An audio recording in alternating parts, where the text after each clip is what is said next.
Happy Homebrew Wednesday, everybody. SJ Poor here at Little Face Brewing. I hope you all are enjoying your Homebrew Wednesday as much as I am.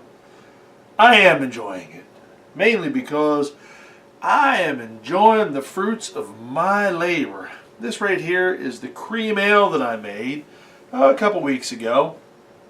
I did 2 beers that night. I did an all-grain cream ale, and I did what I thought was a extract cream ale. I mean, it started out that way. However, as you can see by the color, there's a little bit of a difference there. A little bit of a difference. This one actually turned out to be a little bit more of an amber ale versus the cream ale that we have here. Sometimes that happens. So that's not in keg, obviously. It's just sitting here. It'll be put in keg here shortly. Actually, very shortly. I'll probably do it this weekend, as a matter of fact, now I'm thinking about it. But this is the all-grain cream ale. This is what we served at Hibrewnation this past Saturday, along with our fellow SCABS members from the Southern Amateur Brewers Society. That's right, our local homebrew club here in South Central Pennsylvania. Cheers, and a shout out to you all.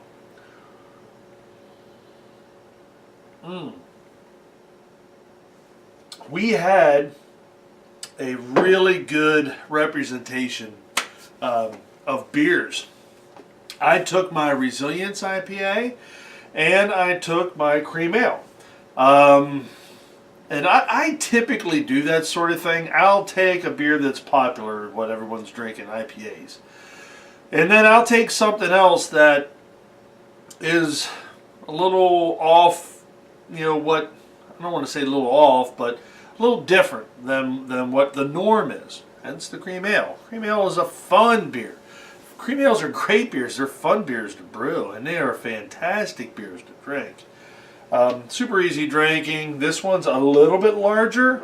It clocked in at 6.5%, so it's a little bit on the big side for cream ale, but you're not getting all that booze and flavor of it. So I want to throw a little bit of my brew day for the cream ale in right here. I've already got everything measured out. It's a pretty simple grain bill. It is 8 pounds of Pilsner. It is a pound of white wheat. There's a half a pound of Victory, a half a pound of Carapils, and then there'll be a pound of flaked corn as well. So the white wheat and the flaked corn, well, white wheat and the flaked corn will work together to give it that creaminess. The corn, flaked corn, will give it that, you know, the cream ale side of it. The Victory is going to give it a little bit of a biscuity taste, and the Carapils is going to be for head retention. So let's get to milling.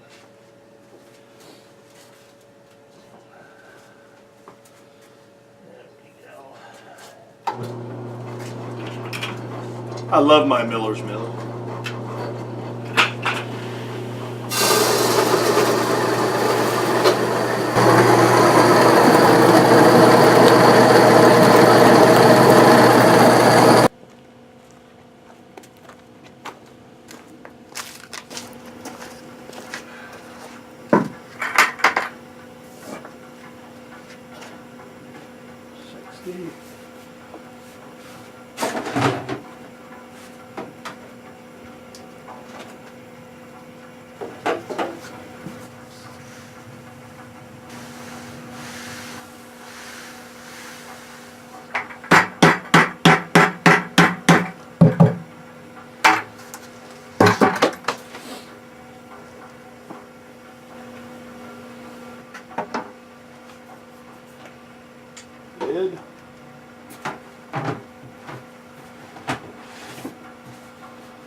Mash is started.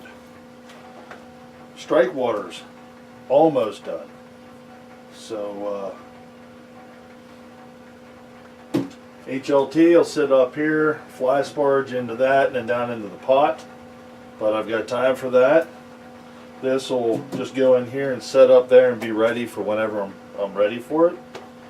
So, yeah. I'm pretty well set right now. Go over there. Make sure that is off. It is. Take you.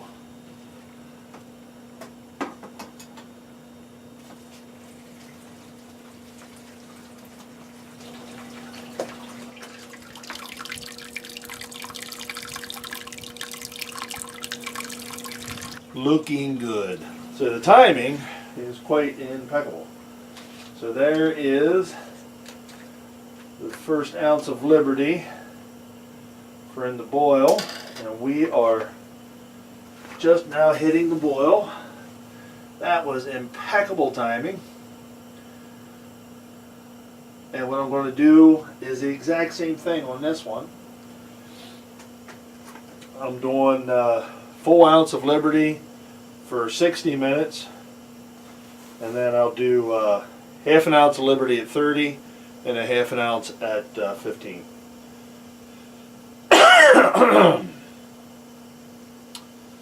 So we need 30 minutes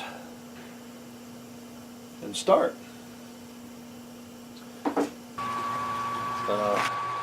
Run the pump, run it through, got a pre-chiller over here.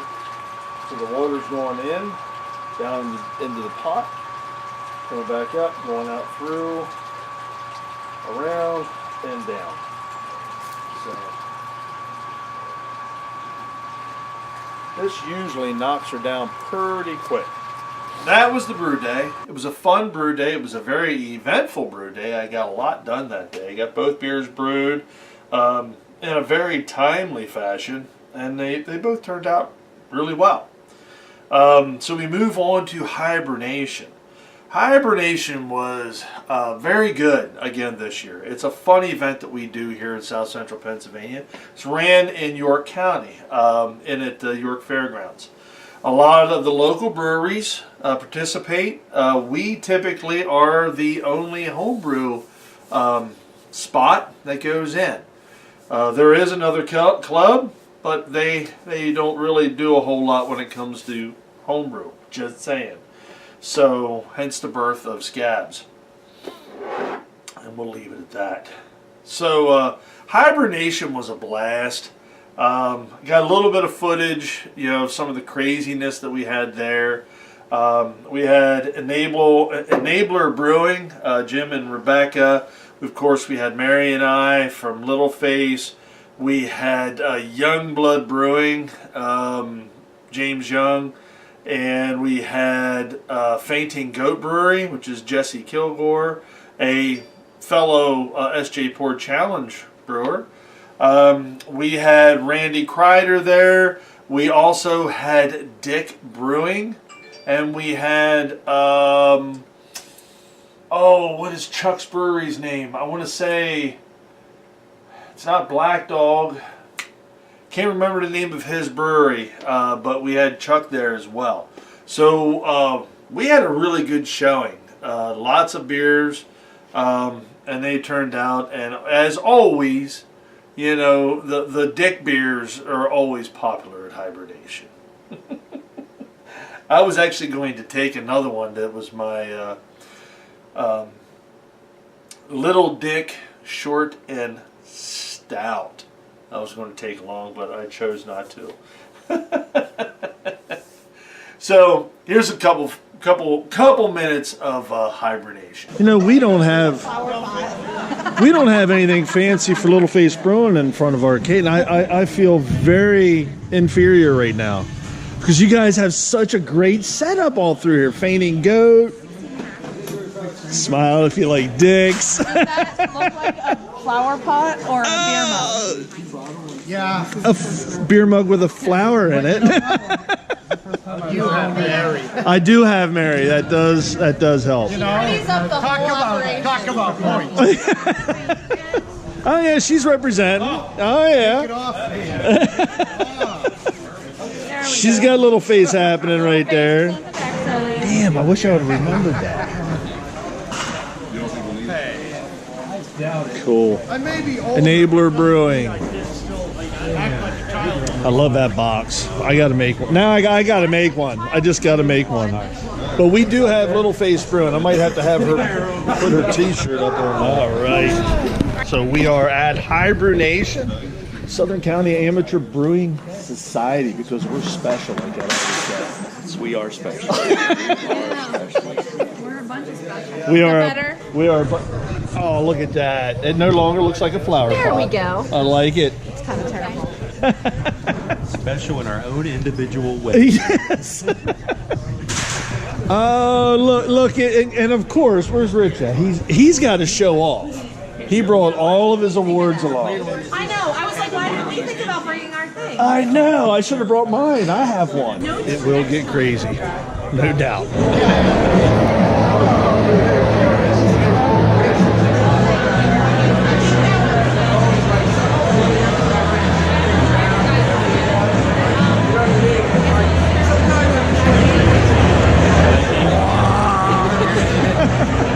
No, I got the.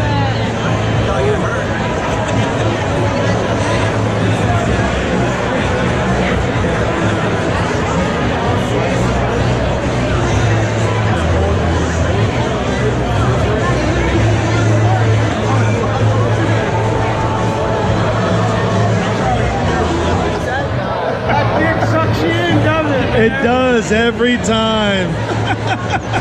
So the crowd's pretty decent. We had to give ourselves some sun though. But bam!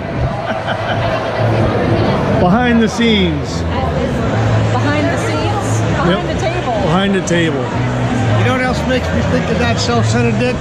Some of them buck teeth. Oh my God.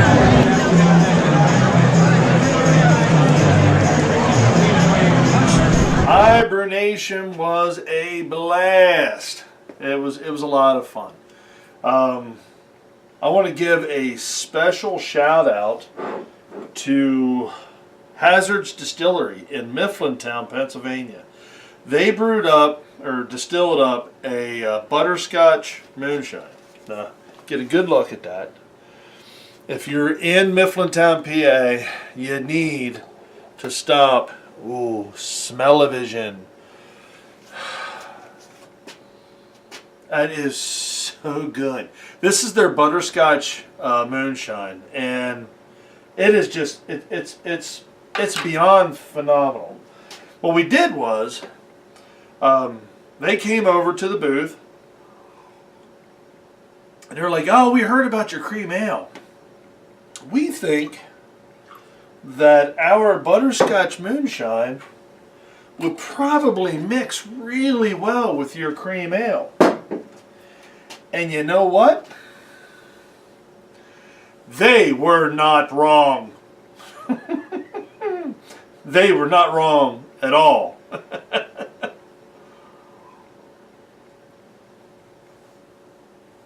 Oh my God, that's good. I am going to do a separate review on Hazards.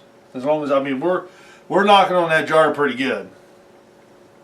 There was also some other brewery or distilleries there that I want to give another shout out to. Mid-State Distillery out of Harrisburg, Pennsylvania. This is their rye whiskey. I tasted this at the event. It was phenomenal. I bought a bottle, as you can see. I'll be doing a separate review on this. And I was also highly impressed with Hala. This is a jalapeno infused vodka. Now it's a bit on the cloudy. I just shook it up a little bit. This is incredible. And they are out of Pottstown, Pennsylvania, I believe it is. You can find them at halaspirits.com. And this was incredible. This was really incredible. But we will get to those at a later date. So, this video has already ran on far too long. So it is time for me to sit back and enjoy this wonderful elixir from the gods. Enjoy the fruits of your labor, folks. brew beer. Cheers.